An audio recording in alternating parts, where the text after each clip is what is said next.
Hey friends, welcome back. We are still evaluating time retention syntax, which means that there's a lot to explore and a lot to discover.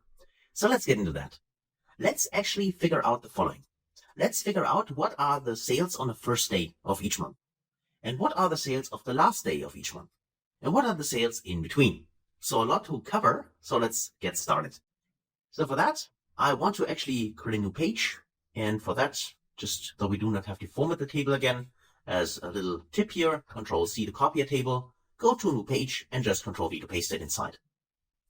And then let's actually get rid of the dynamic sales and total sales here. We don't need this. Actually, we do not need the dynamic sales. Let's go this. The total sales we keep. And here on daily level, let's get rid of the day. In this case, we also don't want to show this at the beginning. So let me just remove the day. So we can only see the year, the month, and the total sales. So far, so good.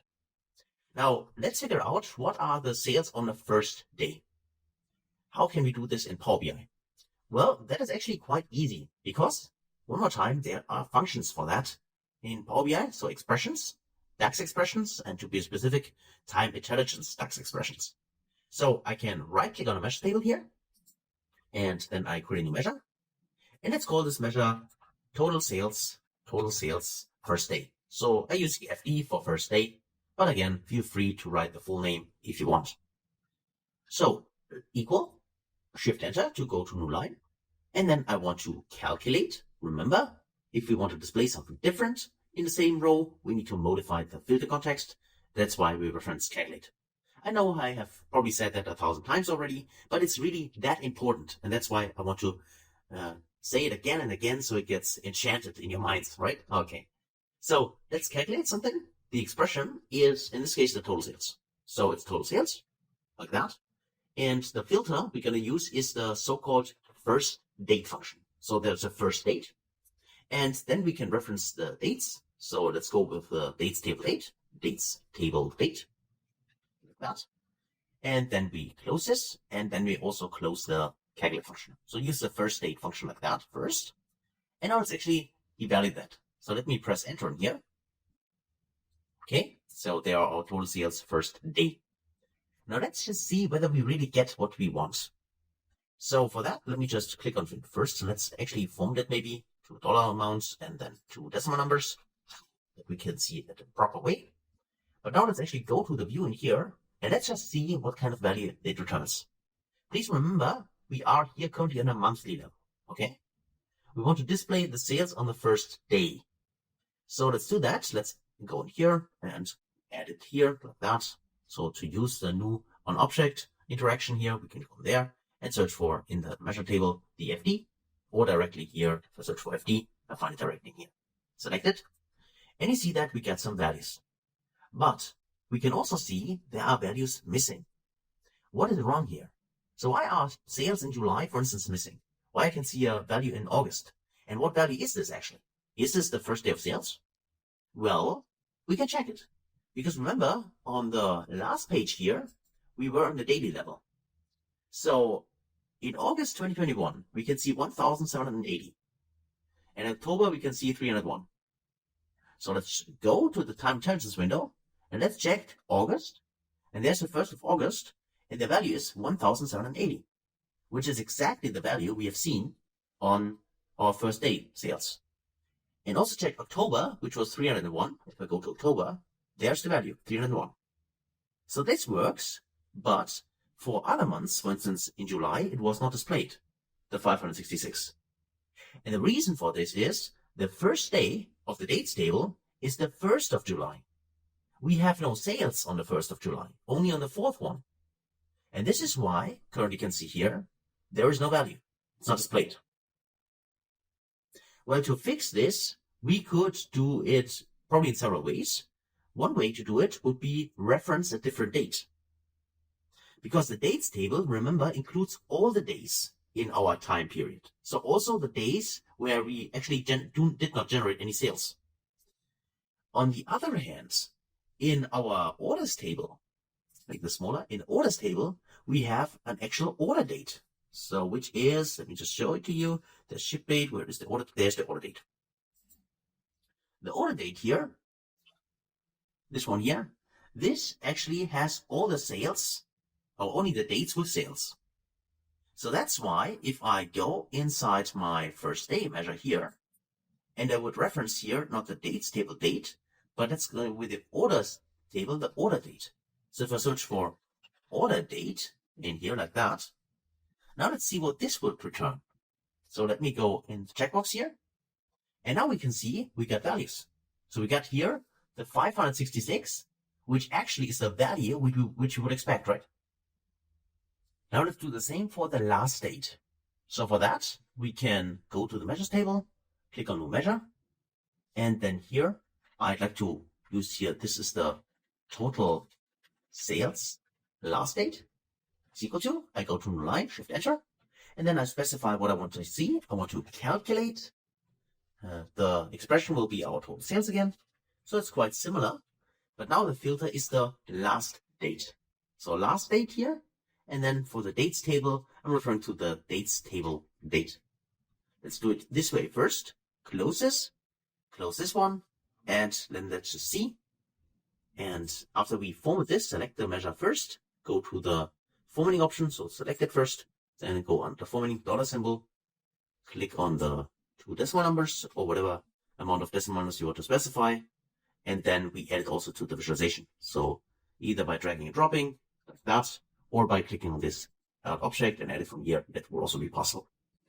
And the same issue appears as before.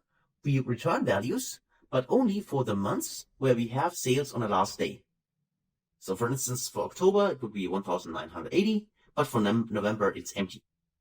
And if we take a look at the daily level for October, so if I scroll down, for October, we had actually sales on the last day in here, which is 1,980.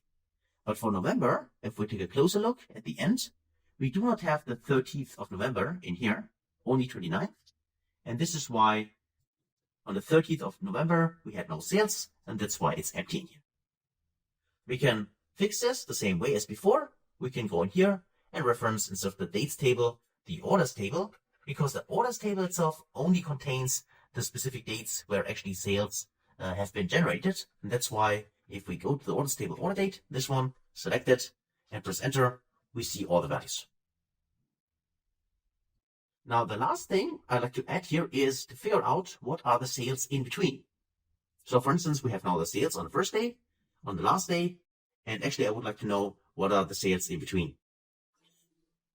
The two options we have is either we use the total sales and we subtract the total sales first day and total sales last day. So if you think about that, you're correct, you can do that. But I'd like to show you another time intelligence function, and that is why we will do it differently. So instead, we would right click on the measures table, create our new measure. And this was simply the total sales, and I call it between. So between first day and last day, so and LD is equal to, and a new line. As I said before, please rename it the way you want it, just to understand what this measure actually does for you. So I want to calculate, I want to modify the context. The measure I would like to calculate is the total sales. And then I need to use a new function, which is the so-called dates between. So that's the time intelligence function I'd like to show you here, like to introduce. And dates between here needs, again, a date reference, and then a start date and an end date, and returns the dates between those two given dates. So having said that, the date itself is again the dates table date. Now, the start date is the first day. So we can do exactly the same way. We use the first date, and then we need to reference the, in this case, the order table, order state. Remember, if you would like to have actually all the values in here. And then let's actually close this here for now. And then the end date is the end. This case, here, the last date. Here we go. This one here. And from the orders table, the order date. So order date, this one here. And then we close this, and then we also close the dates between, and we close the calculate function. And this is quite a long formula already. So Control A to copy everything, Control C to copy it, select everything, copy it, and then go to my DAX formatter, go to edit, and then I just paste this inside like that, and go to format. And then I copy this, and I go back to my Power BI file here, and I just select everything, Control V to paste this. Now I have formatted my measure. So now I like to actually commit this, and I would like to use it, also format this, and just see whether we get the correct numbers.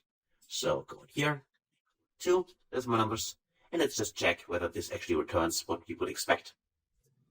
So for that, let's just make this smaller and select here the on object. I will add it here, so go to add, and my measures, I simply search for between, so between, here it is, and I can either click it or I can also click it first, and then it's added here. And this, of course, also, as you can see here, returns a specific values here before, but of course we can remove this by using if condition. But let's just see what we actually get in here. This value is the interesting one. So we can see 34,000, in this case 863. Wait a minute. This value is currently the exact same value as the total sales value in here. So it's not this one minus the first day minus the last day. So what happened here?